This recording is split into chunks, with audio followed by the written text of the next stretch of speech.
This is my Kindle Fire.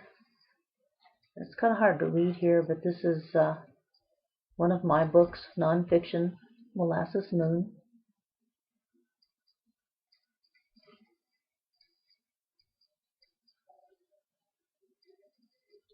There's flare on the Kindle Fire, but all the assets from it make it well worth adapting. Maybe I'll show you how simple it is to turn the pages. Just tap on the side, and here we've got the next page with information. And you go on through. I'm going to go to the first part to read a little bit. You might notice also that I take time to do hyperlinked table of contents, so you just touch one of the chapters and you go directly there, and then you can touch the back button to get back to where you were. Here we are at the very beginning of the story. I also use photos as much as I can in my books. Here's the beginning of the story, Molasses Moon, and the preface. I'll read a little bit of that. Molasses Moon, Book of Life 1, by Linda G. Shelnutt.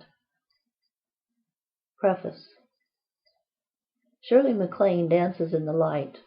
I stumble in the dark. She has a perfect body. Mine's slightly lumpy, which is one reason I don't dance in the light. Also, she moves like lightning. I move like molasses. She's older, too. I should be ashamed of letting my body go to pot, but it's not really that bad. I'll exaggerate anything for a laugh. I don't laugh at drugs, though. I don't do them for any reason. I'm off base enough already. I may be wiser than Shirley, but that's up for debate. None of this matters anyway. We both have something interesting to say. Yet, while Shirley's a honey-colored sun, I'm a molasses moon. That's a roundabout, symbolic, and maybe silly way of saying she's famous and I'm not, yet. But I do plan to Nova one fine day, maybe soon. So I ask you, why are you reading my book instead of hers, right now? I'm sane, you guess? I'm sorry. I hate to admit it, but I'm crazier than she is. Be careful. Reading the words of a nut can upset your apple cart. This book is dangerous. I'm warning you, before you get too far into it, to turn back. I'll make you laugh till you lose it. That's okay, though. As long as you paid for it, it's yours to lose. I just lost my train of thought. Woo woo. Oh yeah. And you'll never be able to take yourself seriously again if you read this book. So I'm warning you before it's too late. Quit while you're still sane, settled, and serious. This book's cursed. I've been called a witch, and worse. I'm an, oh my God, astrologer. But this is not an astrology book, so forget I said that. I'm not like any horoscope you've ever read. I was born at the wrong time, a month too soon. That's why I'm half-baked. My ideas are raw at times, but one of these days I'll see the light and fly right over it, through the Pillsbury Doughboy without missing a beat. Oops, I may have to go back and fly through the light, shower in it if I can't dance. Flying over it won't do. That would be like missing the point altogether. Want to come? Flying through the light? You don't have to dance, I promise. And it won't be over your head, too far. Flying is easy on the wings of your mind, once someone pushes you off the edge of the cliff. I'll try not to miss many points, beats, or updrafts. But first, before we go off half-cocked and without propellers, let me say I enjoyed most of Shirley's books. Though I don't agree with everything she says, I admire her courage to say what she believes, especially when her beliefs are controversial. After all, I'm doing the same thing, and I'm more contrary than she is. I'm a die-hard, greedy capitalist, trying to survive, seeped in socialistic sentiment. It's a most contrary situation. This is a mouthful, I know. Don't worry your brain too hard yet. You'll catch my meaning. Just keep Alex, a la MJ Fox, in mind for now. At least Shirley's environmentally friendly. I'm convinced Mother Earth hates ecology. Not only that, I think the heart loves cholesterol. So who am I to cast stones or grease crystals? I do cast horoscopes, but not often these days. I'm too busy tossing words at my computer. I don't forecast, though. Future's up to the individual in more ways than one. So now that we're at the edge of this nice cliff and have the propellers strapped on, here's why we're here. As long as we're flying through the light anyway, here's what I want to do, foremost, with you as an expert witness. How about we run a little illegal investigation into who or what's behind the conspiracy to take the spice out of life, as well as the fizz, fire, freedom, and fun. If you don't believe there is a conspiracy, drink a Coke or Pepsi and compare it to the first ones that came out. If you weren't here then, just ask someone who was. I know nerds aren't behind the no-fun conspiracy. The devil isn't either, though he's usually blamed for everything. He's innocent this time. And the zombies aren't to blame. They're the result, not the cause. They didn't do it. It was done to them. Maybe it's the Bland Brigade, or bureaucrats, officials buried in undue extensions of government departments who narrowly follow a rigid routine. Not all G4s, 5s, and 6s are narrow, rigid crats. Some are flexible, practical, helpful, rare gems.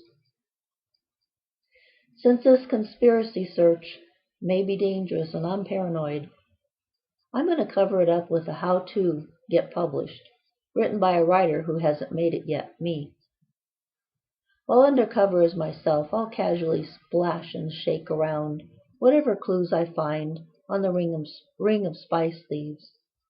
You'll know what I'm really doing, you who read prefaces. If you want a cover, you could play the role of an angel on my shoulder. That would provide added protection and added extra wings in case we need them. Actually, I didn't write this preface until I was halfway through this book and had an idea what I was saying. The wind just blew my door open. Maybe that's a sign of something, but I don't know what. Actually, I didn't write this preface until I was halfway through this book and had an idea what I was saying. The door's creaking here, back and forth. It's true that I have an idea now what I'm saying.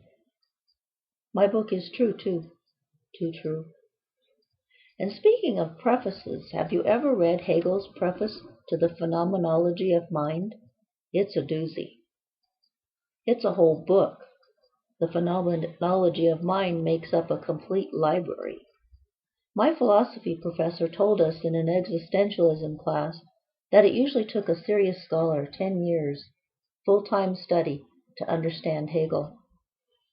Once he did, the scholar swore by him, since it took so much time getting there. He probably swore at him on the way. Well, I attempted to make sense out of Hegel's preface, but I'm no scholar.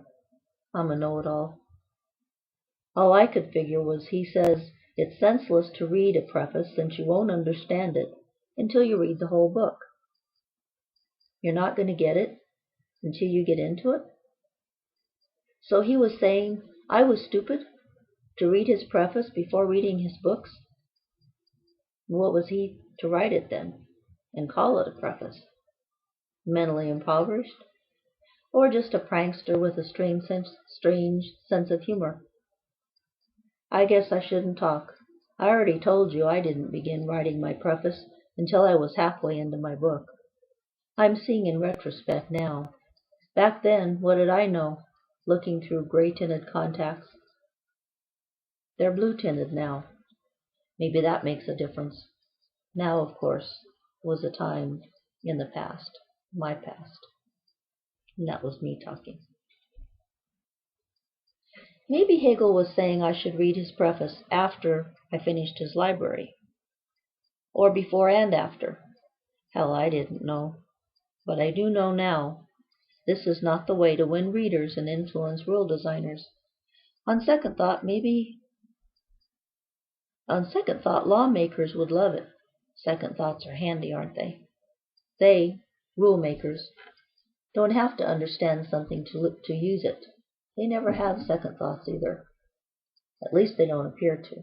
Like many of us, they're lucky to have first ones. Oh dear, I just had a bad thought. It was one of those third ones stimulated by the insert capacity in computer programs. The unfortunate thought was, if it's the third ones that count, as a species, we're shit out of luck. I don't know anyone who has those often, except maybe Hegel. And he's stranded somewhere on the other side, without a direct means of communication to this side. Not that it matters much. No one understood him when he was here. Of course, the difficulty of comprehending Hegel's library of work was due to the complexity of his concepts, not to his inability to express them clearly. Honestly, kidding aside, I'm impressed that he wrote a preface saying that a preface wouldn't be understood until all of what was being prefaced had been read and digested. Do you get the feeling he may have written that preface after the fact, under duress? Still, I'm glad he wrote it. Where were we? Oh yeah, the cliff. Have you imagined good wings? How's my shoulder? Too bony? Well, lighten up. Use your wings. Not that much. You're making a tornado. There, that's it. Now where were we? Third thoughts. Yeah. The problem with third thoughts, other than being rare, is that they extend thinking out on couplerless tangents. It's hard to keep the train of thought together. Just do like I do. Woo woo. And it all comes back. Oh yes. Rule decorators. They just set laws and more laws in concrete, then move on to more laws. They're not to blame. It's their job. They have to leave the past to crack and crumble with time. Eventually, broken concrete gets in the way of the present and future. Then they have to set another layer of concrete on top of the old one. I'm not sure, but there may be a problem here somewhere. More laws. And we wonder why we're buried in concrete, and why we need so many $300 per hour lawyers with high-powered, expensive backhoes and cranes to dig us out. I do like legal thrillers, though. They're great escape reading. The legal game is fun, unless you're paying for it, or trying to stay out of jail, or getting sued. Sue happy, they say. I don't see happiness in it at all. Listen, I'm not bad-mouthing lawyers, legislators, or bureaucrats. They're the majority of the population. You might even be one of the sensible good ones. We all have jobs to do. Some do them well, some don't. I rest my case on my laurels. Still want to stay on my shoulder? Oh well, I decided to hell with senseless book-long prefaces and legal briefs too, for now, then, anyway. I didn't think I had that much time in one life. Little did I know about time and life then. Not the magazines, the real things. I threw up one of my existentialism texts against the wall one day, hard. Not long after the battle with Hegel's preface. I decided I need to live, earn, spend, and save a few more years before that crap would make sense to me. I quit the class and named my Aristotle puppy after that honored German philosopher. Don't ask me why. I quit because the book spine was gone and I couldn't read it that way. Just kidding, you know why I quit. I should have named him Aristotle, the puppy. At least he tried to make sense. Aristotle did. And you know I believe Hegel intended to make sense too. He was just translating a concept which was very new and possibly still beyond general human comprehension. I named a black lab Armageddon once. She was a sweet dog. Tom says, he's my husband, not a cat. Anyway, Tom says Armageddon should be a name for a mean dog, like a growly, gravelly, slavering, foaming at the mouth pit bull. Or maybe you said on second thought that Pitbull should be named something like Angel. On third thought, I said I'd name a Pitbull Sweetheart Sally. It's easy to have the third thought when someone else has given you the first two. Maybe that's how conversation's supposed to work. Come here, sweetheart. And a pointy row of smiling canine teeth show up, dripping with saliva. Don't worry, angels are invisible, you're safe. Unless your scent is detectable. On second thought, you're too far into my future. I don't think smell is a problem. Things stink after sitting a while, not before they exist. You knew that. Hegel was a smart dog even for a pretty red setter. I didn't have any trouble understanding him. He had a perfect preface for a desire for water. When he wanted a drink, he would walk over to where I was sitting, reading some other philosophical crap, grab my hand gently in his mouth, guide me over to his empty water dish, look at the water faucet, then at me, with his tongue dangling. Even I can understand this type of deduction. Or would that be induction? What I didn't understand was why he had to share his drink by slopping drools all over me once he was finished. He would chase me all over the house to do this, no matter where or how fast I would run to get away from his slurping. Maybe he was compulsively saying thanks. Who knows? Or maybe he was a prankster too. That's probably a good starting point, or a bad one, whichever the case. And we'll see if I want to view this video and see how horrible this reading was, with my stumbles being my trademark. Anyway, now you have a taste of Molasses Moon.